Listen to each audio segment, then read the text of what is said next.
So if you're wondering what this is right here, this is nothing more than me setting up for DIY fly traps. We have fly traps all over the area. You know, flies like to land in shit, and then they will land in your dog's food. Next thing you know, your dog's coming up with all sorts of parasites, even amoeba like coccidia, you name it. So the way around it is you gotta understand that if you have animals, I don't care what type of animals you have outside, you better have a plan on how to control flies. I went ahead and bought myself one of these storage containers at the dollar store.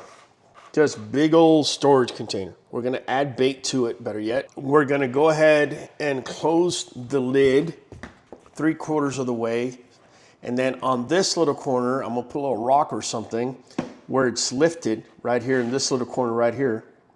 And the flies are gonna be able to go in and lay eggs and do everything it is that they're gonna do. The idea is for them to do this as far away from my dogs as possible. And what ends up happening is once you see this thing full of flies and they've already laid their eggs and whatnot, we're gonna go ahead and shut it, and we're gonna leave it out to the hot sun for about 3 days and let everything on the inside fry, pretty much.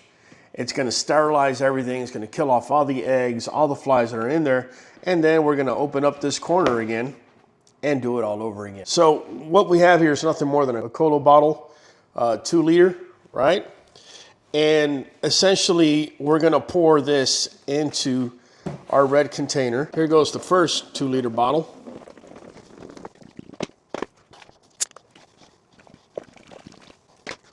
I just realized that 2 bottles is more than enough. Now this is important because first of all, it's sugary.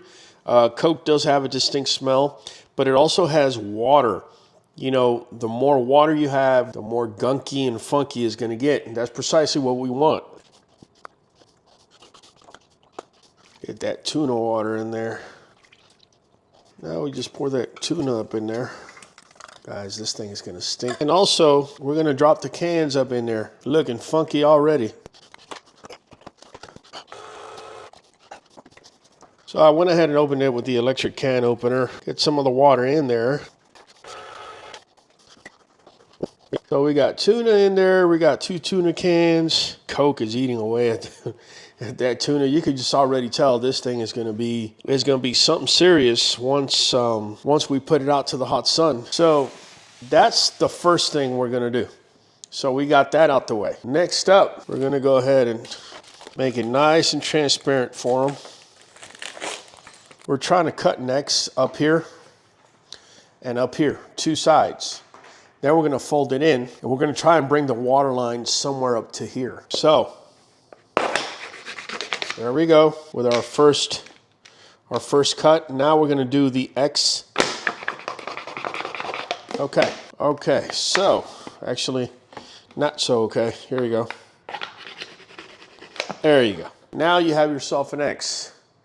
Okay, so now what we're gonna do is simply fold the plastics in.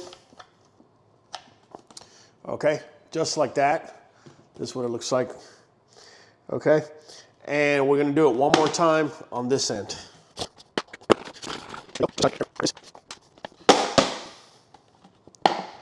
There you go. Yeah, this could have been a little bit better, but it ain't the end of the world. It's gonna work. Okay, we're now gonna go ahead and do the same with the next bottle, and then we're gonna mix our tuna with water. So I'm gonna do this, right? Put it in there. And then let it unwind once it's already in. And there we go. All right, guys, so I went ahead and did this. And exactly what I wanted to not happen happened. So it's all good. Whenever we clean up the dogs, I'm just gonna drop a little bit of dog poop up in here. That's just gonna add, I could tell you this thing is already stinking. Once I put the lid on there, let it cook a little bit. Look, you already got flies landing over there. This is going to be perfect because they're going to be attracted by the poop in the bags. They're going to end up going in here. And that's what I want them to do. I want them to lay eggs. They say that one single female fly can lay up to 200 eggs. That's really how you're going to control them. Killing just the mom ain't going to do much. Killing those 200 eggs she laid is going to do a lot more. Notice the positioning of this, and my dogs are furthest away. The next bottle we're going to place is right over there in that corner. Yeah. There we go.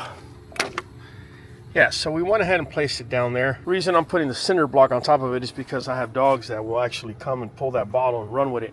This way they don't have access to it. Got this other one back here in the shade. 15 minutes. Look already how many flies are already been caught. So we went ahead and put another cinder block on there, and we're gonna come back and check on it tomorrow. I have 2 females that I just seen. I just checked my dogs.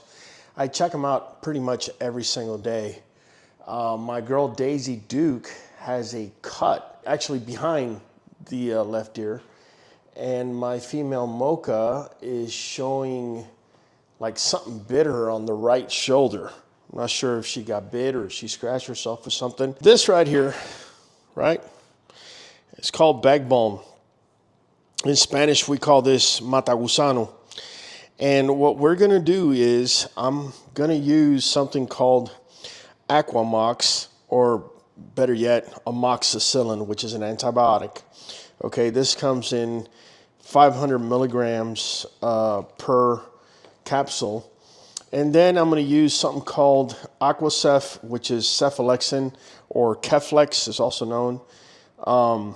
Now, these 2 antibiotics I bought online, and I bought them as fish antibiotics. They are water soluble, right? So the reason I'm telling you this is because I'm about to mix these capsules with some of this bag balm, and I'm going to put it on the injured area. But then in addition, I'm also going to feed them both Aquamox and Keflex. Keflex is really good for skin infections, and amoxicillin is just good as a broad spectrum antibiotic. Let me show you how I do it. So I'm going to do 1 capsule per dog of each amoxicillin and cephalexin. Yeah, the Keflex is just not as easy to open. I might have to just cut it. Yeah, once you break it, then it's rather easy to just pour it in there. But you're gonna have to go in there and cut it with a knife. It also stinks pretty bad once you get it outside of the capsule. So now we have Keflex and amoxicillin. Now we'll just go ahead and mix it.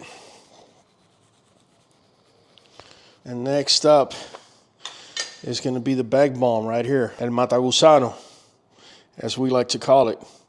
And this is petroleum based, so it's kind of like Vaseline, really, except it really helps with injuries and things of that nature. Now, we love to mix it with antibiotics. We find the best results is when we do this. So there you have it. Now we just have to go out there and put it on the dogs. Wait a minute, guys. I almost forgot to show you the medication in cheese, as I always do, because these are water-soluble pills. The only way it's going to be able to make it through the stomach down to the small intestine is in something that is fat-soluble, such as cheese, butter, that sort of thing. As you can see, we have 2 amoxicillin and 1 Keflex pill for each. This is just the first dose I'm going to give them. Right? Going forward, they're only going to get 1 amoxicillin and 1 Keflex, and they'll be getting that. They'll be getting 1 amoxicillin in the morning, 1 in the afternoon, and we'll be giving them Keflex once a day.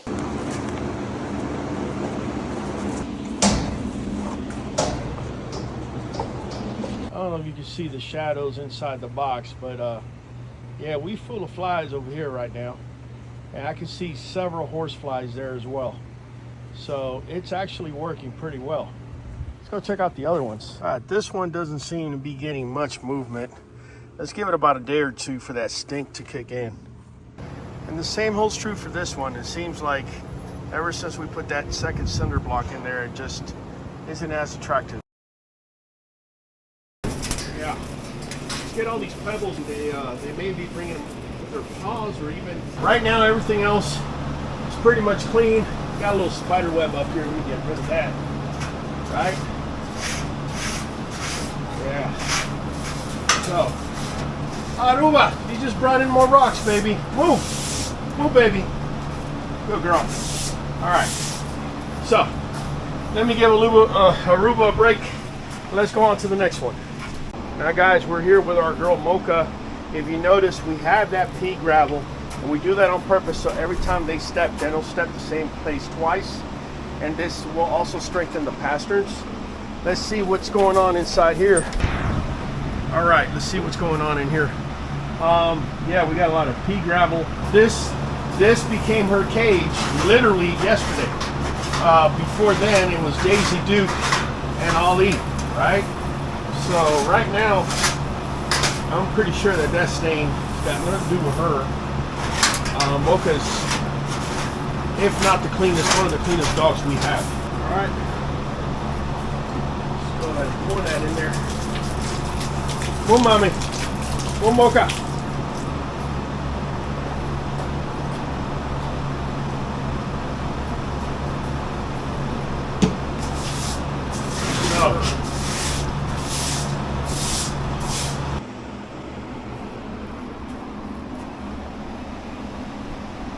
Yeah, and next up in our air conditioning main is our girl Cadabra. We call this the air conditioning main for obvious reasons. Yeah, if you notice, the pea gravel's mostly right here in front of the AC for our vinegar here in just a second.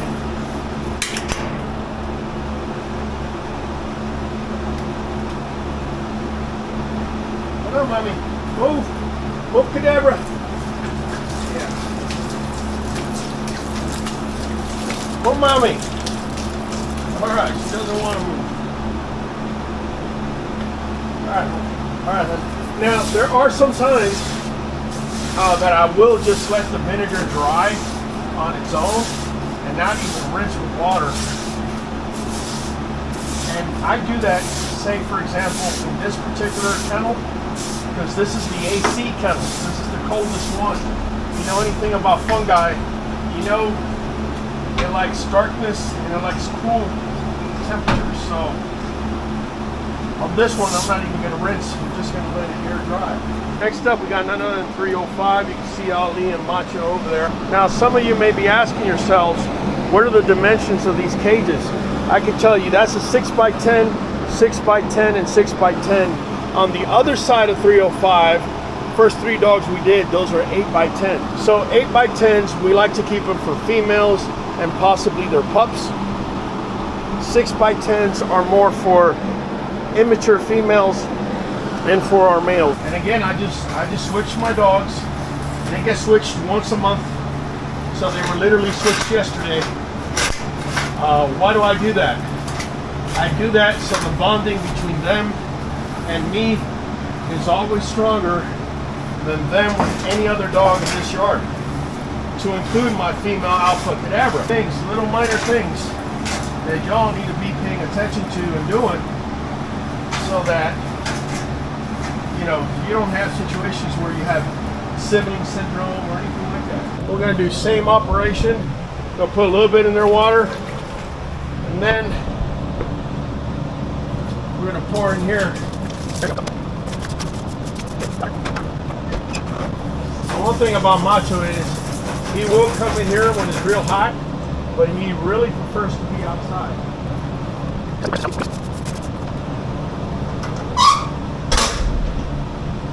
Real quick, let's check on our fly traps, and so far not the best. I could tell you it's not stinking just yet, so I'm gonna go ahead and take a cinder block off since we don't have the dogs out right now. Hopefully that'll attract more flies. Let's check the other ones. The other one started out real promising, but it's kind of slowed down, so I shook the bottle and hopefully it attracts more flies. So our biggest fly trap is this one, and yeah, man, it's full of everything. So we're gonna wait until the afternoon today, and then we're gonna close it, keep it shut for 3 days. It should kill everything in there. If you're wondering what we're gonna be doing with these bottles, they're pretty much all gonna become fly traps, and we're gonna place them in strategic places, and then once they're full, we're gonna throw them out. By next week, we're gonna have more of these bottles available, and we're just gonna repeat the process. Guys, I hope this video has been able to shed some light on practicalities as far as handling or maintaining your kennels. Either way, it's been Raul from the Q, catching you on the next one.